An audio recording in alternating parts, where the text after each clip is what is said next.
Figuras de la Pasión del Señor, de Gabriel Miró. María Cleofás. Y estaban junto a la cruz de Jesús su madre y la hermana de su madre, María de Cleofás, y María Magdalena. San Juan, capítulo 19, versículo 25.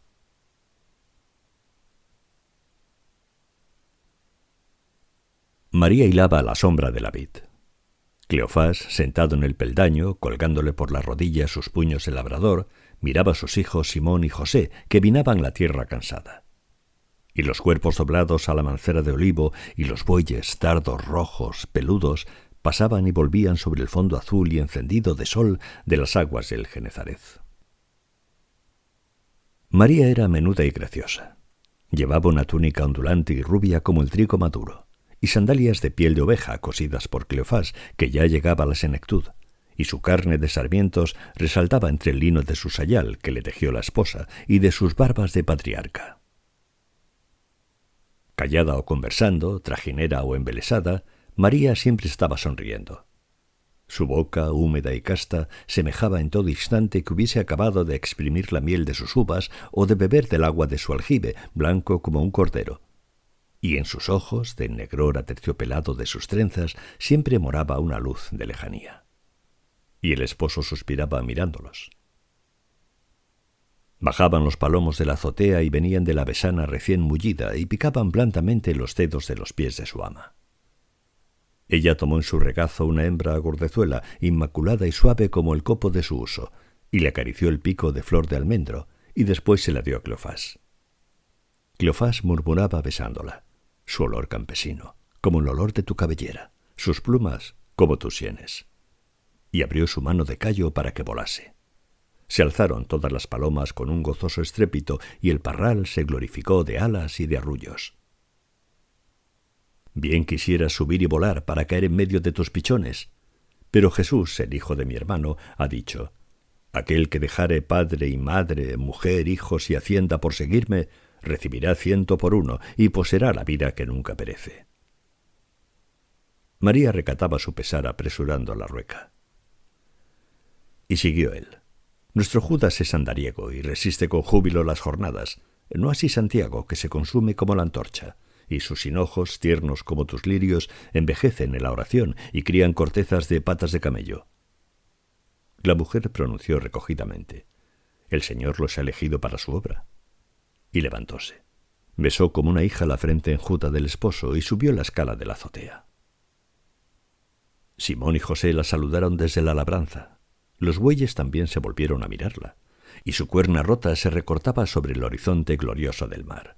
Mar amado de Jesús, con vuelos de pájaros de heredad y de aves bravas y solitarias, con peñascos abruptos y alcores de pastura, y pueblos que salen a verse en las orillas.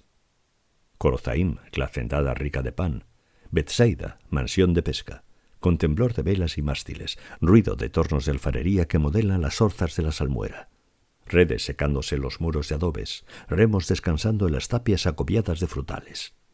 Cafarnaúm, grande, tostado, con su vieja sinagoga entre saúcos floridos. Magdala, tejedora de túnicas y cíngulos, arrullada por las tórtolas de su castellar y por las aguas que limpiaron la lepra de la hermana de Moisés. Sus mujeres miran y andan indolentes y dulces y arden de ansia de delicias.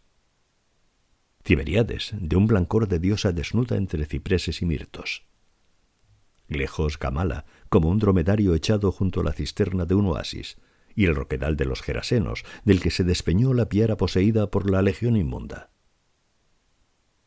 Y los ojos de María buscaron por lo más escondido del paisaje. De tiempo en tiempo se espesaba el humo de polvo de una caravana, y detrás se iba desamparando el camino. Surcaba un pájaro el azul, y después era más honda la soledad. Entre la calina de los campos se tendía, se doblaba un sendero. María lo caminó contemplándolo. Fue su ruta de recién desposada en el mes de Ab, cuando las doncellas, con túnicas blancas flotadoras, salen al gor enmuejido y al alborozo de la viña y pasan delante de los hijos de los hebreos cantando: no te cautive tan solo la gracia y la hermosura, que suelen engañar. Habían rodado 25 años. José, el padre de Jesús, se presentó con su hermano Cleofás en la granja donde ella estaba recogida, porque era huérfana. Regaba su hortalillo de rosales. Asomóse el matrimonio que la crió y le dijo: «Mira que ha llegado un hombre que te quiere de esposa. Nosotros consentimos. ¿No vendrás tú a verle?» Y entró María. Y como ya supiese quién era José, porque le halló muchas tardes en la plegaria, reparó más en el otro. Y recordando que Rebeca la pidió para Isaac, un viejo mayordomo de Abraham, pensó María: «Este hombre es el que viene para llevarme al esposo». Pero José la tomó de las manos y la besó entre los ojos, diciendo: «Bendito el Señor Dios nuestro, que nos ha conducido a tu presencia para alegría y posteridad de la casa de mi hermano. Recibe de él amor de esposo y ternura y vigilancia de padre». Y la huérfana le sonreía llorando. Danzaban las vírgenes de Israel sobre un triunfo de pámpanos. Los hijos de los hebreos las miraban galanamente. Los cabellos de Cleofás, todavía más blancos con la guirnalda florida de desposado. José, el paraninfo de bodas, repartía entre los rapaces los confites de nueces y los granos de cebada, símbolo de la fecundidad. La madre de Jesús puso a la novia el zarcillo que cuelga de la frente, le recogió las trenzas, le pasó el velo por la faz, y así se veían sus ojos más dulces y mociles. Y las 10 vírgenes, con sus lámparas atadas al tirso de álamo, cantaban el elogio de la esposa. No ha teñido sus párpados de azul, no ha teñido sus mejillas de rojo, no atormentó con artificio sus cabellos, y está llena de gracia. Se iba cerrando la tarde. Y bajó María. Despertó la brasa del hogar y, volviéndose a sus 2 hijos labradores, suspiró resignadamente: «Hoy tampoco veremos al Señor ni a vuestros hermanos». Y como Cleofás era viejo y no podía llegar al terrado de la granja, su mujer y sus hijos pusieron los turbantes a lo último de sus bordones, agitándolos para que el anciano les viese. Y cuando se perdieron entre los últimos cactos de las lindes, postróse Cleofás en su portal y sus puños huesudos se balanceaban sobre sus doblados hinojos. Salía del establo un ancho mugido de los bueyes, y él les hablaba. Todos se partieron para ver al Señor y a los otros hijos que pasarán por Betsaida. ¿No os acordáis de Santiago y de Judas? Pues bien que les topabais si no os daban el pan de su merienda. Venían las palomas y se entraban por el aposento y se subían a la rueca parada, aleteando junto a Cleofás y mirándole como si le pidiesen el ama. Y él tomó en sus rodillas la hembra más blanca del averío y la besó suspirando. Después avisaba a las otras: Dejad quieta la lana, que ya la esponjó María. Aún no salgáis, se han ido ellos, y en tanto que retornan habéis de hacerme compañía a todos vosotros». Por la tarde pacían sueltos los bueyes en el henar de la ribera, y levantaban el hocico, verde de jugo, para sorber el olor de lo remoto. Y volvían mordiendo las matas, abrevaban en los tornajos del aljibe, se tendían al refugio de la vid. Y en sus pupilas gordas, quietas y dulces, también se copiaba la soledad del anciano. Sobre el azul sublime del horizonte del Genezaret seguía inmóvil el viejo timón del arado. Y una mañana volaron los palomos por el camino de Betsaida. Levantóse Cleofás agarrándose a los pilares de la parra. Su flaqueza le doblaba la espalda y le empañaba los ojos. Pero sintió que sus campos, su horno, su era, sus muros, todo se regocijaba y olía a heredad suya. Y tomando su báculo, adelantóse por la senda, y halló a su mujer y a su lado un mendigo.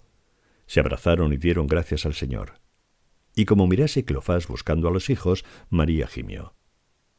El rabí ha enviado 70 discípulos para que siembren su palabra, porque es muy grande la viña y pocos los jornaleros, y no vuelven Simón y José.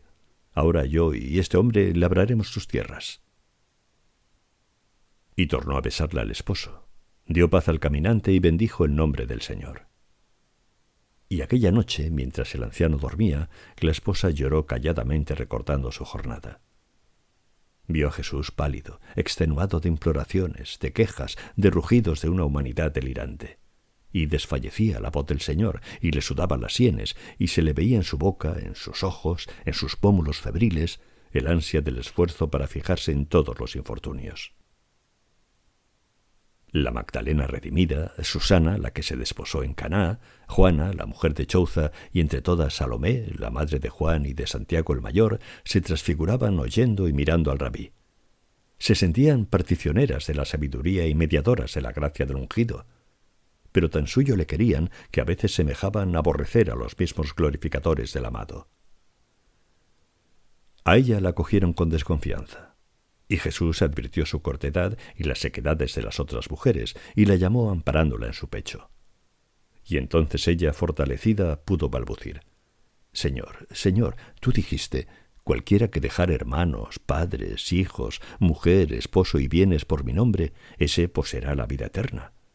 Señor, 2 de mis hijos te acompañan, y los otros 2 que me quedan te traigo. Y yo te sigo desde mi casa, colgada llevas mi vida a la tuya. Pero yo no puedo abandonar a Cleofás, tan viejo, tan cansado, tan solo. Mira bien en mi ánima, Señor». Y el rabí tomó a Simón y José como emisarios de su reino, y ella le sonrió. Y cuando iba a responderle para alentarla en el sacrificio, vino Salomé, amarillenta, trémula, y adorándole, la porfiaba: «No olvides, Señor, lo que ya me tienes prometido, que mis 2 hijos se sienten el uno a tu diestra y el otro a tu siniestra». Y fueron saliendo de Bethsaida. Y María se volvió a la humilde quietud de su retiro. Se quejaba en sueños el esposo. Su sombra de patriarca solitario se tendía por el muro de cal. La lámpara crujía. Un labrador de Corozaim les vendió su camello, y Cleofás, María y su hijo Simón, que vino en busca de los padres, se juntaron con la última caravana galilea de la Pascua. Les llamaba la Madre del Señor. Se había obstinado Jesús en sembrar los pedregales de Jerusalén. Realizaba prodigios y decía palabras victoriosas que firmaban el advenimiento de su reino. Y después se postraba su alma, y se le iba demacrando la faz, y se ocultaba de todos.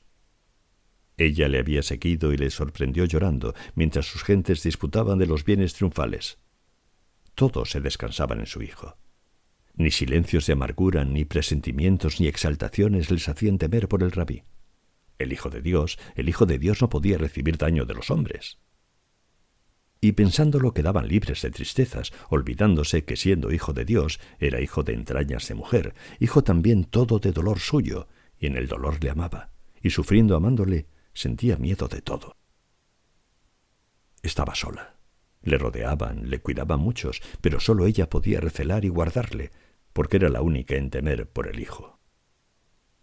Y su miedo había de recatarlo de los demás, y singularmente de Jesús. Por eso pedía que viniesen los que podían temer por su Hijo sin dejar de creerle.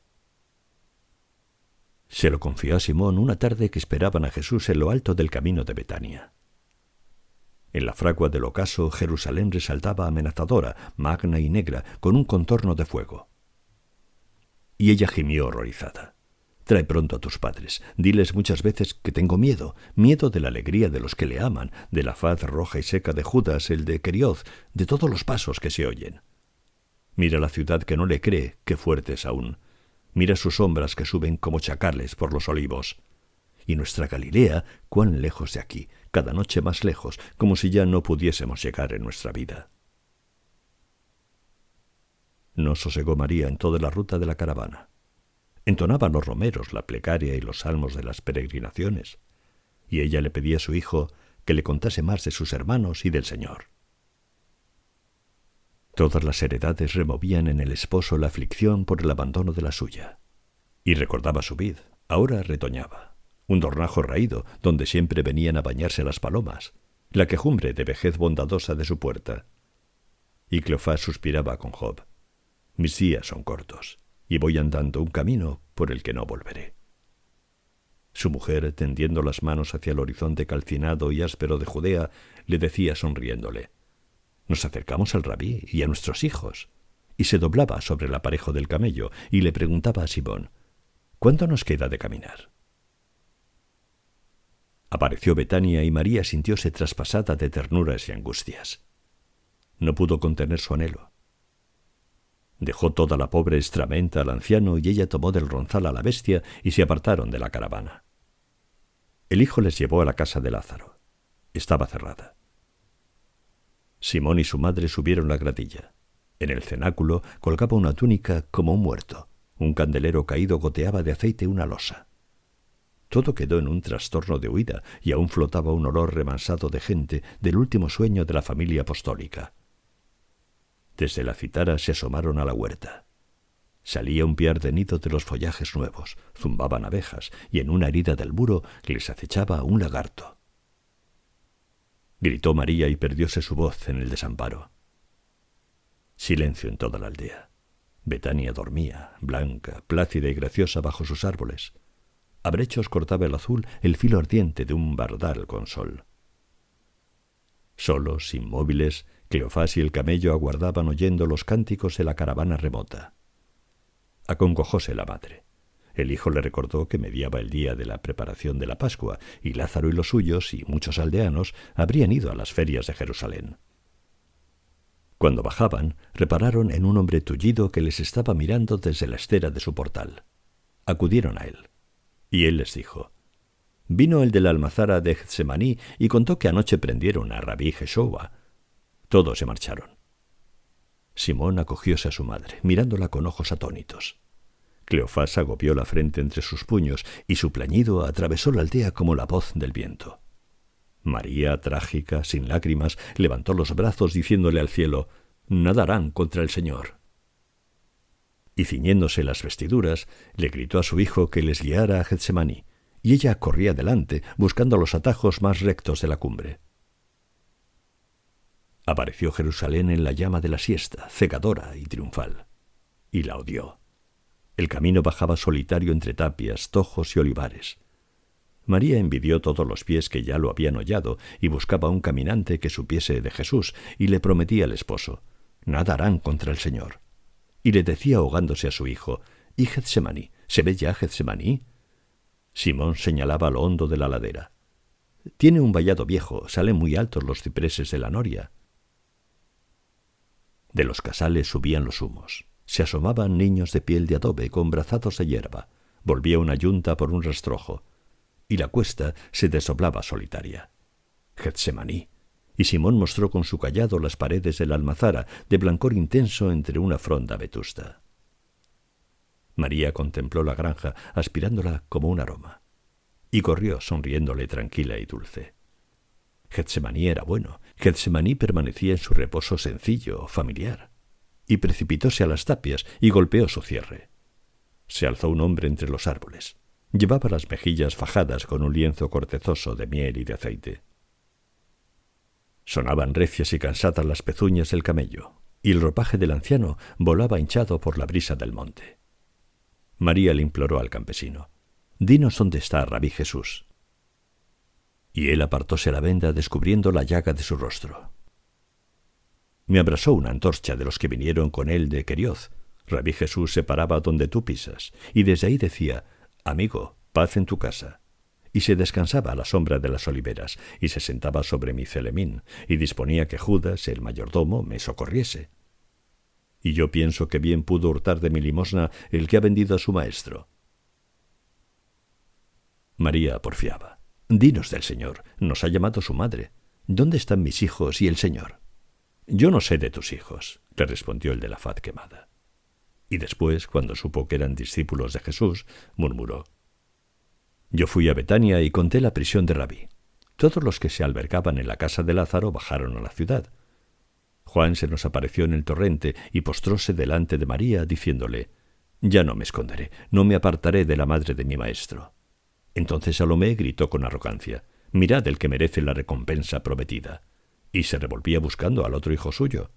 Pero yo le dije: «Todos huyeron anoche de Getsemaní sin padecer ningún daño por amor al Rabí, y mi carne la devoró una antorcha de los enemigos». «¿Y el Señor? ¿Y el Señor?». Al Señor se lo llevaron a la presencia del pontífice. Poncio Pilato lo ha condenado al suplicio de la cruz. Ahora lo subían al Gólgota, pero yo te digo... María temblaba pálida y sublime. Aún sonrió, esforzando al esposo. Se lo encomendó al hijo, y alejóse por el barranco de Betfage. Cleofás sollozaba mirándola, y el labriego de Getsemaní voceó tercamente: «Lo sacaban al Gólgota, pero yo te digo que no se mueve la hoja del árbol sin la voluntad del Padre que está en los cielos». Subió enloquecida, atravesando la ladera, agarrándose al pedrizal. La requebraron desde el corro de ejecutores que se lavaban con una esponja rojiza la sangre seca de los brazos y de los hinojos. El centurión, que había pedido la jarra de la posca, el agua con vino agrio que alivia el ardor de las jornadas militares, dejó de beber para mirarla. Un legionario levantó el yelmo donde resonaban los dados. Bajaba un bramar cavernoso de las cruces. Juan, de pie, rígido, cayéndole el manto, iba siguiendo la agonía del rabí, que se retorció en el cuerno, haciendo crujir las cuñas del hoyo. Acercóse un custodio, le tocó las rodillas y se volvió enjugándose los dedos en su cráneo. «Es el frío de la fiebre». María derribóse bajo una mano del Señor y sintió en su nuca un golpe de humedad caliente. Se estremeció adorando. Y una gota de sangre anegó un gusano que salía a la luz de la peña. Y María quiso ser como el gusano, y llegóse más, y de tiempo en tiempo la sangre goteaba en sus mejillas, en sus ojos, en sus sienes, en su boca. Sonaba rudo, leñoso el resuello de Jesús. Se oía su lengua revolviéndose contra el paladar, exprimiendo las encías, y con las mandíbulas apretadas exhaló: «¡Qué sed tengo!». De una granja venía el balar de una oveja parida y el fresco ruido de una balsa llena.